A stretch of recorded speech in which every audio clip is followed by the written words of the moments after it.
한 목소리로 천천히 읽겠습니다. 무리가 몰려와서 하나님의 말씀을 들을새 예수는 게네사렛 호숫가에 서서 호숫가에 배 두 척이 있는 것을 보시니 어부들은 배에서 나와서 그물을 씻는지라. 예수께서 한 배에 오르시니 그 배는 시몬의 배라.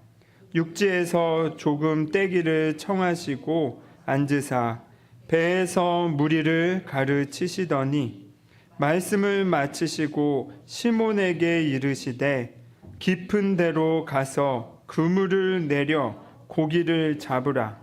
시몬이 대답하여 이르되 선생님, 우리들이 밤이 새도록 수고하였으되 잡은 것이 없지만은 말씀에 의지하여 내가 그물을 내리리이다 하고 그렇게 하니 고기를 잡은 것이 심히 많아 그물이 찢어지는지라. 이에 다른 배에 있는 동무들에게 손짓하여 와서 도와달라 하니 그들이 와서 두 배의 채움에 잠기게 되었더라. 시몬 베드로가 이를 보고 예수의 무릎 아래에 엎드려 이르되 주여 나를 떠나소서 나는 죄인이로소이다 하니 이는 자기 및 자기와 함께 있는 모든 사람이 고기 잡힌 것으로 말미암아 놀라고 세베대의 아들로서 시몬의 동업자인 야고보와 요한도 놀랐음이라. 예수께서 시몬에게 이르시되 무서워하지 말라. 이제 후로는 네가 사람을 취하리라 하시니 그들이 배들을 육지에 대고 모든 것을 버려두고 예수를 따르니라. 아멘.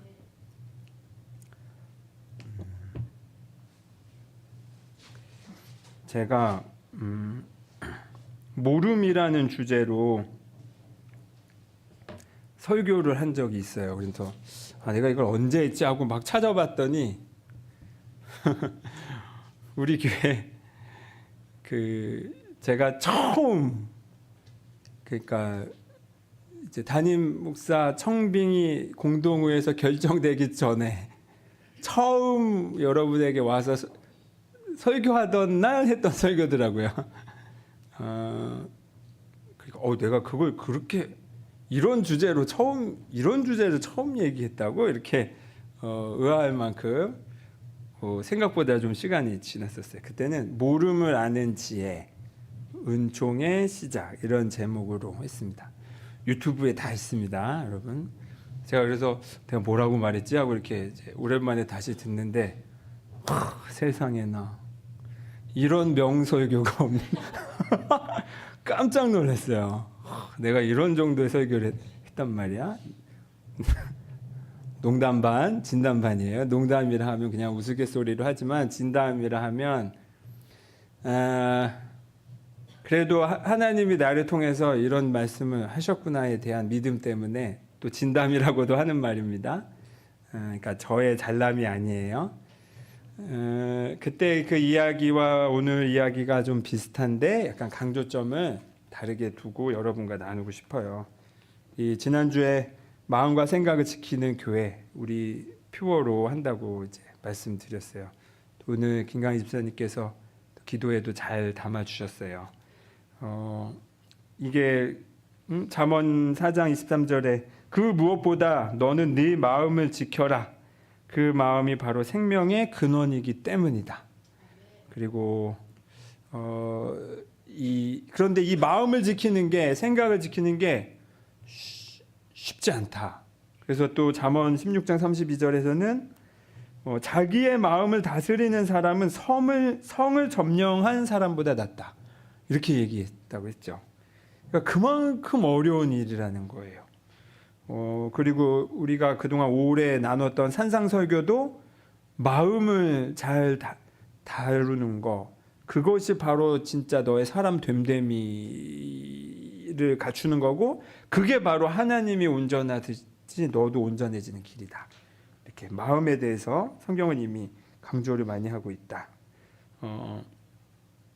그런데 이게 이제 어렵다. 그리고 제가 이 마음을 다스리기 위해서 정말 여러 가지 도움이 될 만한 거라면 제가 할 수 있는 것, 제가 손에 잡히는 것들은 이렇게 이것저것 해봤다라고 했죠. 그리고 많이 도움이 됐어요. 그런데 다만 제가 시행착오를 겪었는데 이제 두 가지 큰 시행착오. 하나는 근데 이제 이 시행착오를 말씀드리는 이유는 말씀드리는 목적은 여러분이 그 시행착오를 아마도 겪으실 텐데 근데 그나마 오래 방황하시지 않도록 하기 위한 정말 저는 수백만 원, 수천만 원짜리 경험이라고 생각해요. 이제 그 중에 하나가 내 마음을 지킨다고 해서 불편한 감정, 부정적인 감정을 아예 느끼지 않아야만 그게 마음을 지키는 거라고 생각했던 게 저의 첫 번째 착각이었다. 그렇지 않다. 어떤 감정이든 있는 그대로 마주하는 거, 솔직하게. 도망 다니는 게 아니라, 이 감정을 느끼지 않으려고 도망 다니는 게 아니라 있는 그대로 마주하는 거. 그래야만 그게 솔직하게 내 마음을 하나님께 드릴 때만 비로소 진짜 하나님과 내가 진실하게 내 골방에서 만날 수 있다. 그리고 두 번째 제가 했던 실수는 방법을 찾느라 두루 다양한 거를 이제 섭렵했어요. 이렇게 예를 들면 훌륭하신 목사님들을 설교를 이것저것 막 들었어요. 그리고 그런 시기는 필요해. 그리고 그건 하나도 잘못된 게 아니에요. 여러 방법들을 찾아다니는 거는 하나도 잘못된 게 아닌데 제가 한 실수가 뭐였냐면 이런 식의 조금 이렇게 약간 풍자에서 말하자면 이걸 쇼핑이라고 또 표현을 누가 하더라고요. 영적인 쇼핑, 윈도우 쇼핑을 하는 거예요. 이렇게 구경하러. 여긴 이게 있고 저게 있고 좋네 하면서 뭐 하나 옷을 사서 입고 다녀야 될 거 아니에요. 그런데 계속 눈으로만 보고 다니고 거기에 이게 나랑 잘 맞는다라고도 느꼈으면서도 불구하고 그걸 실행하지 않고 계속 겉도는 거. 계속 눈으로만 구경만 하고 다니는 거. 이것이 제가 했던 두 번째 실수. 나중에 바꿔도 괜찮으니까 더 나은 방법이 있으면 내가 내 마음을 영적으로 잘 다스리는 방법을 바꿔도 괜찮으니까 일단 내가 지금 아는 최선을 선택해서 해보는 거예요. 이렇게 쭉 그 안으로 들어가 보는 거. 내가 직접 해보는 거랑 그냥 남들이 이런 게 있어요 저런 게 있어요 라고 이렇게 주워 듣는 거는 전혀 같은 게 아니에요. 내가 직접 해보는 게 중요하다. 이게 이제 지난주 여러분과 나눴던 이야기입니다. 오늘은 이제 그 연장선에서 좀 마음을 다스리고 내 생각을 지키는 방법을 좀 더 얘기를 나눠보고 싶어요. 여러분은 멘탈이 강하시나요? 이렇게 뭔가 삶에 스트레스가 확 올 때, 어려운 상황이 확 올 때, 그 흔들리지 않고 보통 이렇게 딱 잘 버티시는 타입이신가요? 어떠신가요? 저는 이제 목사기도 하고 제가 마음 관련된 이런저런 그런 개인적인 심리적인 공부들을 많이 했으니까 이제 어느 순간 내가 좀 튼튼해졌구나 이러던 차에 제가 이제 삼척살 때였는데 그때 이제 열심히 그림으로 한번 먹고 살아볼까 해서 막 여기저기 공모전에 내봤어요. 그리고 딴 애는 이거 훌륭해 냈어. 그 이제 그 그림책 하는데 딱 그 냈는데 어떻게 됐을까요? 떨어졌어요. 그런데 떨어지고 나서 제가 한 일주일을 무기력하게 버렸어요. 멘탈이 무너져가지고. 근데 충격 먹은 거야. 근데 충격은 뭐냐면 떨어진 것도 충격이었지만 내가 이렇게 멘탈이 약했다는 것에 두 번째 충격을 먹었어요. 너무 상심이 커가지고 아무것도 하고 싶지가 않더라고요. 더 하고 싶지가 않았어요. 뭐 그림 관련된. 그런데 그럼 이런 경험만 있냐 하면 또 다른 경험도 있어요. 그 무슨 웹툰 이렇게 뭐 이렇게 그냥 어느 교육청에서 하던 거였는데 그냥 이제 한번 이렇게 해서 냈어요. 또 아내에게 이제 그때 저는 수입원이 없었으니까 아내에게 내가 이거를 하려면 장비가 필요한데 그러면서 이제 또 한 3, 40만 원짜리 그 그림 그리는 장비를 사가지고 이제 아내는 늘 이거 얼마나 활용하는지 두고 보겠어 라고 협박을 받으면서 했는데 그때는 제가 근데 솔직히 그런 말을 들었음에도 불구하고 뭐 그 결과에 대해서는 이제 관심 없이 그냥 뭐 되면 되고 말면 말고 근데 제가 그 그리려고 했던 그 만화 소재가 너무 제가 그리면서 너무 재밌는 거예요. 그래서 그냥 진짜 재밌게 그렸어요. 오랜만 제가 초등학교 때 그 연재하던 만화가 있었어요. 그러면 친구들이 항상 연습장에다 이렇게 조금 그리고 말고 하면 항상 제가 그림만큼을 빌려가서 우리 뿐만 아니라 옆반 아이들까지도 그걸 돌려다보고 다음 거 언제 그리냐 하면서 이제 저를 막 닥달할 정도로 인기 만화가였는데 제가 만화를 이제 그렇게 오랜만에 그리다 보니까 너무 재밌는 거예요. 그리고 그건 어떻게 됐을까 결과가? 2등. 2등 했어요 공부. 그래서 그 태블릿 산 값은 건졌어. 그래서 아내에게 좀 면이 섰죠. 근데 이 두 경험의 차이는 뭘까? 하나는 제가 결과에 대해 집착을 했어요. 이건 꼭 돼야 돼. 왜냐하면 나 이제 먹고 살아야 되는데. 그때 제가 이제 목회를 멈추고, 그러니까 목회를 멈춘다기보다 내 먹고 살 거리를 따로 내가 만들어 놔야 그 다음에 목회를 한다고 생각을 했어요. 뭐 몇 가지 이유로. 그러니까 이게 좀 너무 간절하게 했더니 똑 떨어지고 이거는 되거나 말거나 내가 재밌어서 이거 하다가 또 잘 안 됐거든요. 왜냐하면 제가 이 그래픽으로 그리는 거, 컴퓨터로 그리는 걸 해본 적이 없으니까 막 지금 와서는 그냥 단축키 몇 개, 키보드 몇 개만 누르면 간단하게 될 수 있는 작업을 그걸 하나 몰라가지고 거의 하루를 날려버리는 일들이 너무 많았어요. 그러니까 시간이 너무 많이 걸렸죠. 몰라가지고. 그런 시행착오를 겪는데도 불구하고 그게 스트레스가 아니라 재밌는 거예요. 그러니까 결과에 집착하지 않고 그냥 과정을 내가 재밌게 했는데 그렇게 되더라고요. 이 차이는 이렇게 내가 결과에 집착했냐 아니냐도 있었지만 또 하나 차이는 뭐였냐면 이거예요. 그 다음번 떨어진 다음에는 제가 상심이 커가지고 그 다음에 하고 싶은 마음이 안 들어서 아예 안 해버렸잖아요. 그런데 이 두 번째 거는 포기하지 않고 그냥 계속했어요. 심지어 그때가 더 제가 이 그림 그리는 거가 더 어렵고 그 시간이 많이 걸렸음에도 불구하고 제가 이걸 포기하지 않고 계속했어요. 마치 인디언 기우제처럼 비가 올 때까지 기우제를 하는 거. 그러니까 100%잖아요. 요게 요 차이가 이제 또 컸던 거죠. 그러니까 저로 하여금 포기하지 않고 계속하게 했던 또 이유가 하나가 이제 결과에 집착하지 않은 거가 이유긴 했는데 어쨌든 그 포기하지 않는 거가 결국에는 그 무언가 열매로 반드시 드러나게 되더라고요. 그러니까 진짜 당연한 말인데 아주 묘한 말이에요. 될 때까지 한다는 게. 될 때까지 한다. 마음을 지키는 일이 제가 어렵다고 했는데 한 번은 제가 마음을 못 지켰고 한 번은 마음을 지킨다는 생각도 없이 그냥 지켜졌어요. 요 차이인 거예요.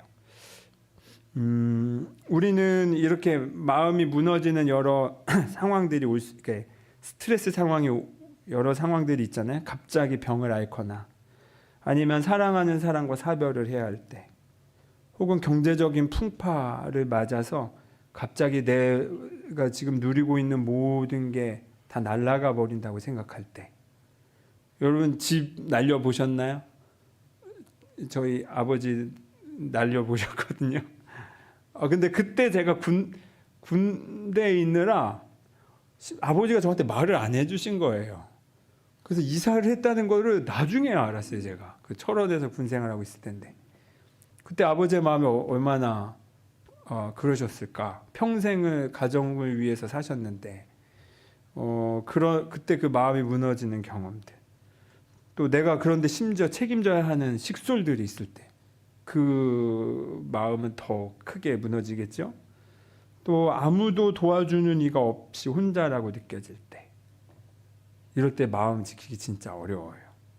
또 우리가 고대함에 열심히 노력한 일이 실패했을 때, 앞이 보이지 않고 깜깜할 때, 이제 내가 세상은 이렇게 사는 거야 라고 여지까지, 특히 그게 중년과 장년이 됐는데, 그러면 저마다 삶의 어떤 기준이 있거든요. 근데 그게 더 이상 먹히지 않을 때, 그때 그 당혹스러움.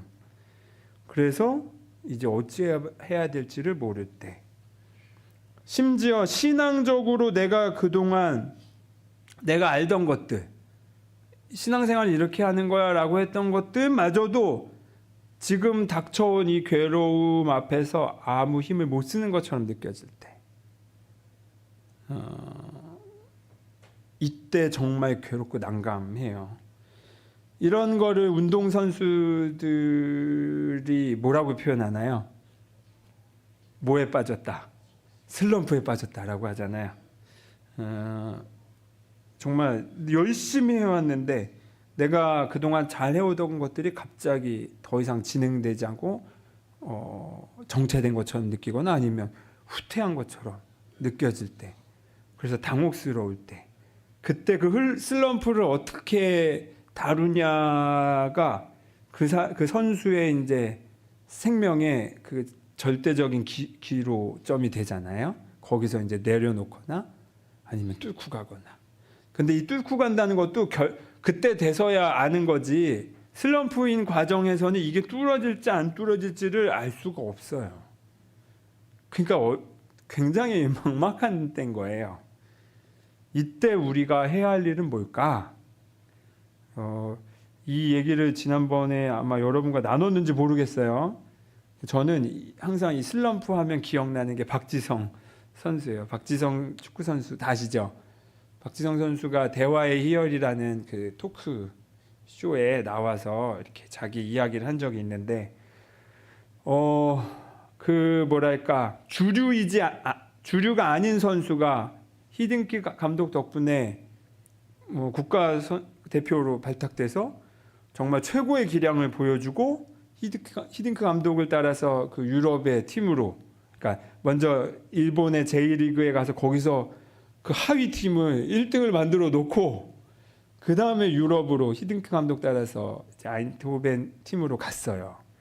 이제 꿈의 무대잖아요. 모든 축구 선수에게 유럽은. 그런데 그 아인트호벤 팀에 가서 무릎 부상을 당해요. 그래서 검사를 해보니까 이제 연골이 이미 망가져 있는 상태. 그리고 이때부터 슬럼프에 빠지기 시작해요.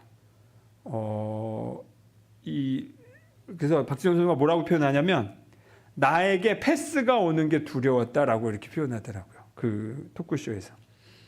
그리고 자기가 기량이 나오지 못하니까, 유럽은 뭐 얄짤없잖아요. 못하면 자기네 팀 선수인데도 불구하고 야유와 비난을 보내는데, 박지성 선수가 공만 잡으면 그 관중들이 계속 우하면서 야유를 계속 보낸다는 거예요. 그렇게 거의 1년간. 여러분, 그런 상황에서 축구하시겠어요? 그러니 정말 트라우마가 생길만 하죠. 공이 누가 나에게 패스를 줄까봐 두려웠다라는 게, 왜냐면 그런 비난을 받으니까. 그래서 무릎 부상보다도 그 비난을 받는 게 더 힘들었다라고 그렇게 회고를 했어요. 당시에. 그리고 자기 팀의 주장은 이런 애를 왜 한국에서 데려왔냐고 아주 그냥 대놓고 말을 했다고 하니까, 정말 박지성, 우리 생각에는 제일 잘 나갔던 선수라고만 나는 기억을 했는데, 이런 수모와 어려움을 당했다는 걸 그 은퇴가 한참 지나고 나서야 저는 알았던 거죠. 그런데 그때 그러니까 처음으로 축구가 너무 하기 싫은 그 시기에 이제 다시 일본으로 갈 거냐 아니면 남을 거냐라는 그 선택의 순간에서 그래도 아직 나는 내 최선을 다 보여주지 못했기 때문에 조금 더 해보고 그래도 안 되면 그때 가겠다 선택을 하고 이제 다시 남아서 축구를 하는데 그럼 그때 어떻게 그 시간을 보냈냐라고 질문을 했더니 박지성 선수의 대답이 이거였어요. 사소한 것부터 다시 시작했습니다. 그러면서 뭐라고 했냐면 짧은 패스 하나에도 스스로를 칭찬했어요. 이렇게. 근데 이제 축구 선수들에게 가까운 패스잖아요. 가까운 패스는 이건 칭찬하고 말고가 아니라 그냥 당연한 거예요. 이 정도는 그냥 아무렇지 않게 할 수 있어야 프로 축구 선수라고 할 수 있는데 그조차도 자기 자신에게 잘했어. 패스 잘 줬어. 이번에 트래핑 잘했어. 이런 식으로 계속 자신을 칭찬하면서 그 시간 1년을 버텼다고 해요. 그리고 1년 뒤에는 그 야유가 그 박지성 선수 한 명을 위한 그 노래가 생겨가지고 있어요. 그 네덜란드 사람들이 박지성을 지성 빠레인가 이렇게 발음을 해요. 한국 그 표현으로 그런 식의 노래를 만들어서 응원을 할 정도로 야유가 환호로 바뀌었죠. 박지성 선수가 한 게 뭐냐면 기본으로 돌아와서 작은 것 하나에서부터 자신을 칭찬하면서 반복한 거. 아주 기본적인 거를 반복한 거. 그런데 프로 선수가 이것도 못해, 이것밖에 못해, 이거 아니에요. 잘했어. 기본적인 이거 잘하고 있어. 이건 거예요. 지금 여기서 중요한 게 이거예요. 내가 처한 이 상황의 의미를 나는 이미 내가 알고 있다라고 하고 평가를 하죠. 나는 못 살고 있어. 나는 프로 축구 선수인데 기본적인 것도 못 하고 있어. 나는 못 알고 있어. 나는 잘 못 살고 있어. 이런 식의 우리는 자기 자신에게 이런 습관적인 비난을 자주 쏟아놓는 게 이미 우리의 습관이라고 했죠. 그런데 이것을 멈추는 겁니다. 오늘 이 이야기가 이렇게 나 자신을 비난하는 이유는 왜 그럴까요? 이 상황에 대해서 내가 처한 상황이 무슨 고난의 상황이든 아니면 평안한 상황이든과 상관없이 우리는 우리 자신에게 대체로 후하지 않아. 대체로 자기 자신을 다그쳐요. 최근에 좀 더 열심히 해야 되고 넌 이거 가지고 안 된다고 막 해요. 왜 이런 식의 나 자신의 지금 나의 경험을 왜 이런 식으로 비난할까 하면 김광희 집사님 기도 속에도 잘 담겼지만 과거의 트라우마에 대한 경험 때문에 그래요. 과거의 경험이 그런 식으로 어른들한테 이제 어린 시절부터 그런 말을 계속 들으면서 하는 거예요. 너 왜 이거밖에 못해? 너 지금 이대로 오면 안 돼. 이래가지고 너 살 수 있겠어? 이거는 이렇게까지는 해야지. 이래야 사람 굿이라는 거야. 이런 식으로 계속 나의 존재 자체를 있는 그대로 존중받기보다는 너는 부족해, 너는 틀렸어. 이런 말을 너무 많이 듣다 보니까 이제 어떤 상황이 벌어지려, 특히 어려운 상황이 벌어지면 그때 그 나를 비난하던 목소리가 내 안에 가스라이팅 된 채로 내가 내 자신에게 그 말을 반복하는 거예요. 그리고 그 얘기가 오늘 성경에 잘 나와 있어요. 오늘 내용은 그 제자, 특히 베드로를 예수님이 처음 만나서 부르시는 장면이에요. 유명한 장면이에요. 근데 같은 내용이 이제 마가복음과 마태복음에도 있는데 거기서는 좀 짧게 나와요. 지금 우리 읽은 누가복음은 조금 더 길게 나와요.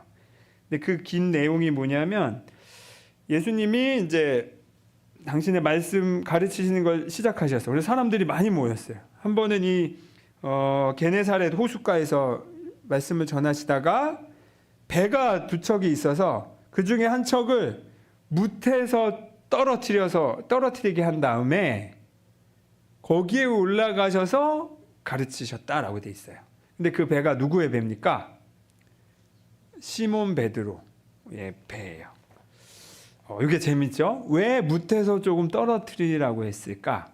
물론 성경에서는 그 자체에 대한 해석은 안 나와 있어요.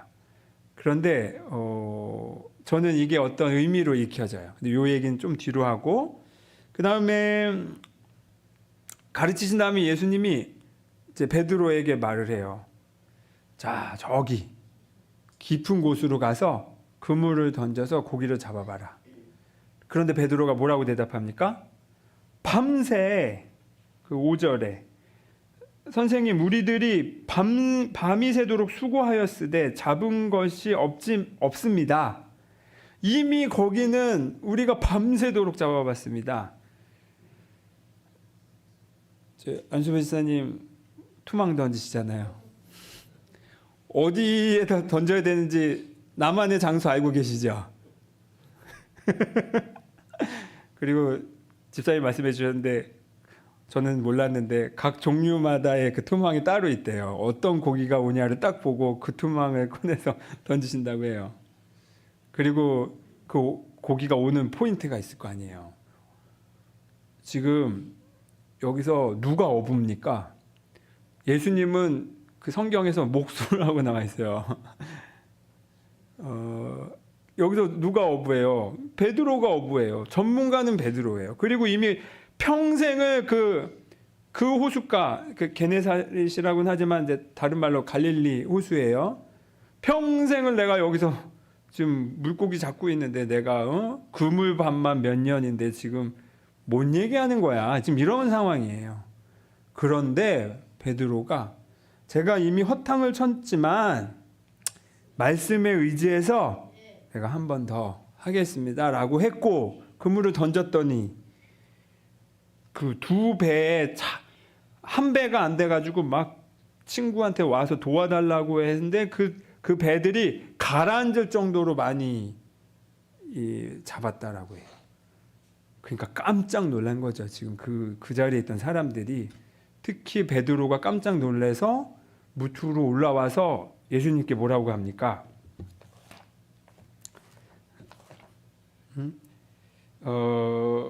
8절에 예수의 무릎 아래 엎드려 이르되 주여 나를 떠나소서 나는 죄인으로소이다. 자, 보세요. 생각 같으면 와, 예수님 말대로 했더니 이렇게 많이 잡았네? 그러면 우리는 생각에 저 예수님 따라다니면서 떡고물 좀 내가 더 얻어야겠다 라고 할 것 같은데, 그리고 그게 자연스러운데 오히려 나를 떠나세요. 오지 마세요. 이렇게 말을 해버려요. 이게 이제 묘한 사람의 심리라고 했죠. 우리 안에는 이런 마음이 있어요. 뭐냐면 가짜 행복 말고 진짜 행복, 가짜 평화 말고 진짜 평화를 맞닥뜨리면 거기서 와 감사합니다라기보다 갑자기 내 문을 확 닫아버리고 도망가려는 습성이 있어요. 뭐냐면 진짜 진리를 마주하면 거기서 그거를 당혹스러워한다고요. 그동안 내가 살아왔던 삶이 그런 삶이 아니었고 그런데 이 진리가 내가 그동안 알았던 내 삶의 기준과 가치와 우선순위 뒀던 것들이 이 앞에서 완전히 무너져 버리니까 그게 너무 당혹스러워서 도망가려고 하는 심리가 있다는 거예요. 근데 보세요. 예수님을 만나서 진짜 참된 행복이 이제 시작될 수 있는데, 이전까지 내가 누렸던 행복은 굉장히 상대적인 행복이고 반쪽짜리 행복이고 혹은 왜곡된 행복인 거예요. 그냥 오늘 내가 밥을 먹을 수 있어서 감사해요. 그러면 밥 먹지 못하는 때는 불행에 처하는 게 당연합니까? 그러니까 이런 게 반쪽짜리 행복이라는 거예요. 당연히 밥 먹을 수 있어서 감사한 건 맞고, 그런데 밥 먹지 못해도 오늘 내가 먹을 게 없어도 감사합니다라고 말할 수 있는 게 이제 예수님이 말한 진리인데, 우리가 생각하는 진리라는 거는 아니 일단 먹고 살아야 그게 행복한 거지. 예를 들면 이런 식의 생각에, 이게 우리 사회가 생각하는 가치잖아요. 그렇다고 예수님이 밥 먹지 말라는 뜻이 아니에요. 예수님 맨날 밥 먹으러 다니셨잖아요. 그러니까 지금 우선순위가 뭐냐, 진짜 기준이 뭐냐가 지금 다른 거예요. 그 다른 거 앞에서 베드로는 도망가 버렸어요. 근데 이게 바로 우리의 이야기다. 베드로는 왜 도망갔을까? 왜 예수님을 거부했을까? 과거에 내가 살아온 과거의 기억들이 행복은 여기까지야. 행복은 딱 여기까지야 라고 생각했던 틀이 있는데, 예수님이 그걸 넘어서 버리니까 오히려 두려움을 느껴버리고 진짜 행복에서부터 도망가 버려요. 간혹 이런 경우가 있어요. 제가 보기에 신앙 상담을 하다가 이분은 여기서 요렇게 가면 바로 이제 점프를 할 텐데, 그동안 알지 못했던 완전히 다른 행복을 느낄 텐데, 제가 그래서 그걸 권하잖아? 거기서 멈춰버리는 경우가 있어요. 제 말이 무슨 말인지를 못 알아듣는 경우가 있더라고요. 그리고 다시 과거의 패턴으로, 내가 해왔던 방식으로, 아니야, 나는 내 행복은 요 정도까지밖에 할 수 없어 라고 자기가 경험한 그 정도의 행복으로 다시 돌아와. 그리고 근데 그 행복이 불완전하니까 거기서 또 사내 중내하고 있어요. 물론 저도 오랫동안 그래왔고, 어쩌면 어떤 한편에서는 저도 아직 그렇게 반복하고 있는 게 있기도 해요. 그런데 이게 우리 모두의 이야기라는 걸 우리가 좀 깊이 있게 들을 필요가 있어요. 내가 진짜 행복 앞에서 그 행복을 거부해버리는 습성이 있다. 진짜 행복해질까 봐.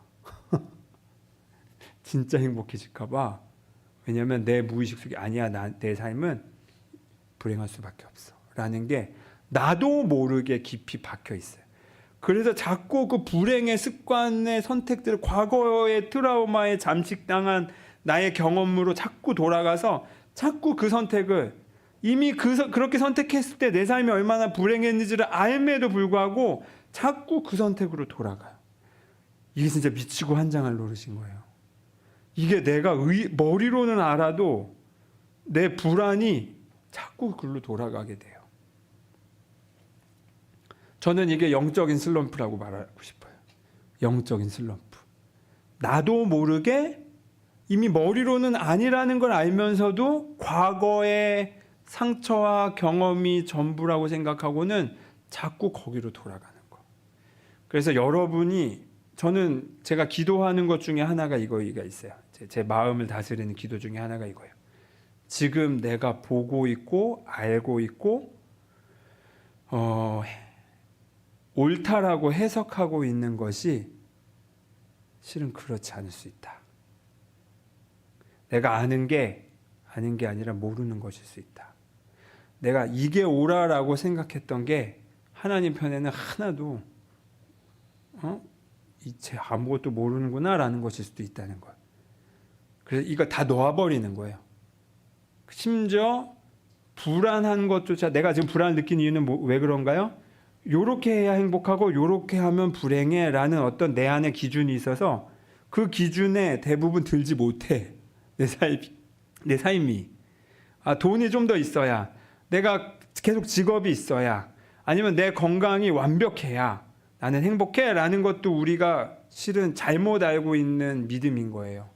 이게 안정적으로 내 외적인 상황이 갖춰져 있어야 나는 행복해 라는 그 기준을 세워놓으니, 병이 오니까 갑자기 이전까지 한 번도 살아본 적 없는 것처럼 내가 무너지거나, 아니면 돈을 잃으니까 내 온 삶이 끝난 것처럼 무너지거나 하는 거예요. 아직 내 기준을 붙잡고 있기 때문에 그 불행감을 느끼는 거예요.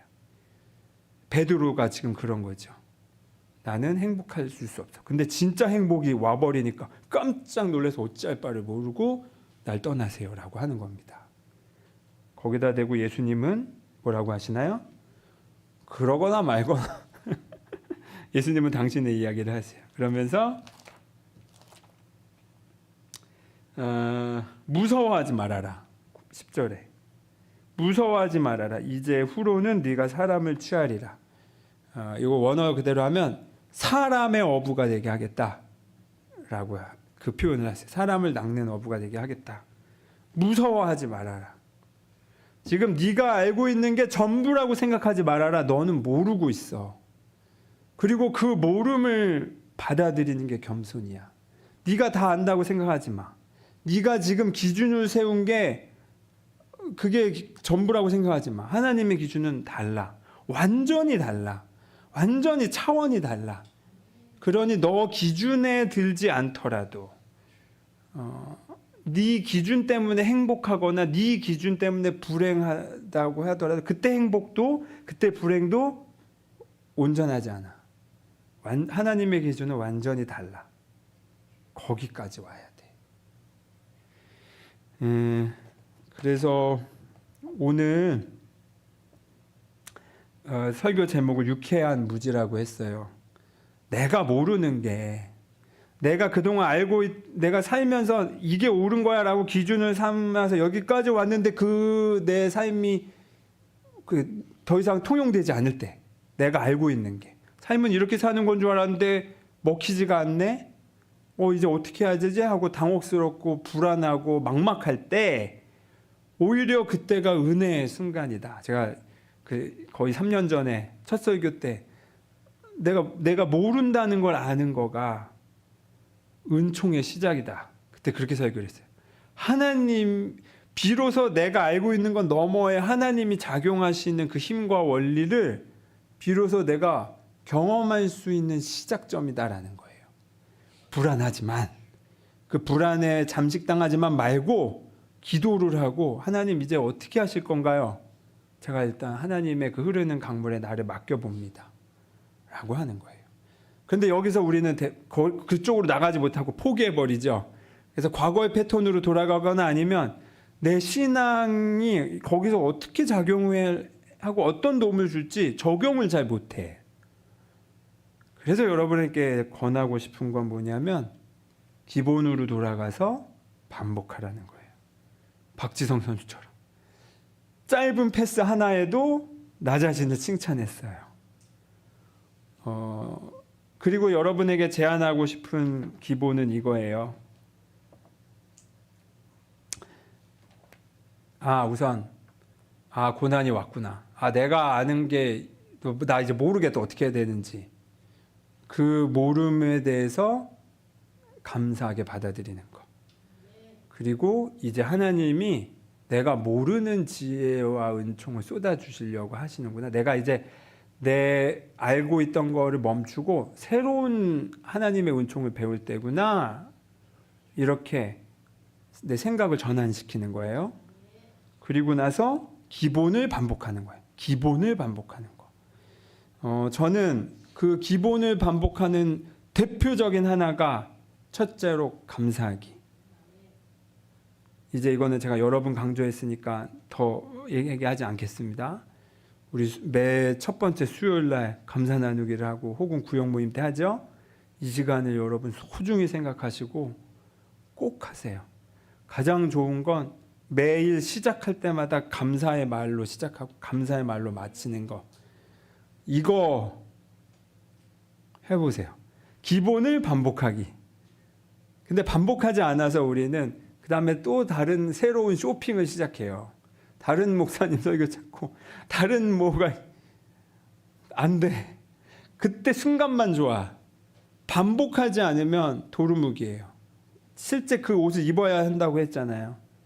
반복해야 돼요. 그리고 제가 또 하나 제안하고 싶은 게 우리 한 달인가 2달 전에 결을 맞추는 기도라고 해서 내가 영적으로 내가 누구이고 지금 어느 자리에 있고 무엇을 기억해야 되는지를 제가 이렇게 몇 문장으로 만들어서 그거를 이렇게 따라서 말하는 기도를 한번 제가 만든 적이 있어요.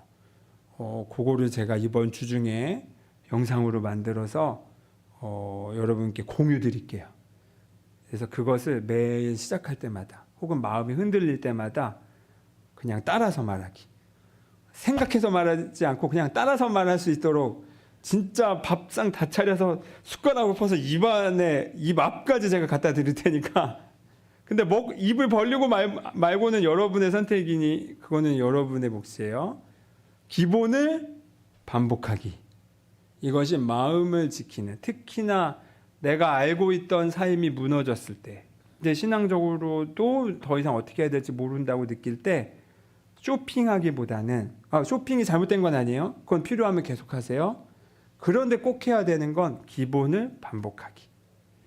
그래서 지금 내가 모르는 거가 두렵지만, 우리는 늘 두렵고 불안하게만 다가왔지만 아니다.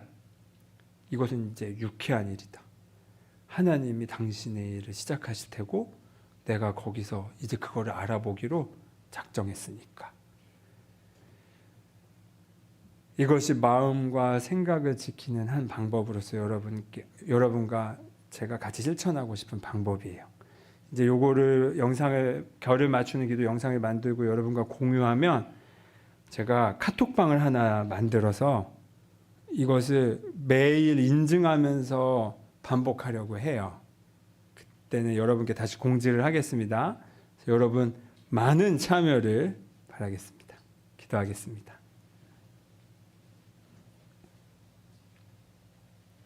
주님, 저는 모를 때 두려웠는데, 모르기 때문에 불안했는데, 이제는 그 모름이 오히려 하나님의 은총이 쏟아지고 그 은총을 알아차리는 배움의 시간으로 맞이하겠습니다. 그래서 모름이 불안이 아니라 유쾌한 경험이 되도록 맞이하겠습니다. 주님, 갈대처럼 나약하게 흔들리는 우리를 불쌍히 여기시고 우리가 작은 것이라도 실천할 때에, 기본으로 돌아와 반복할 때에 그에 걸맞는 놀라운 변화들과 아주 깊은 성숙이, 배움이 나에게 옴을 주님 깨달아 알게 도와주십시오. 예수 그리스도의 이름으로 기도드립니다. 아멘.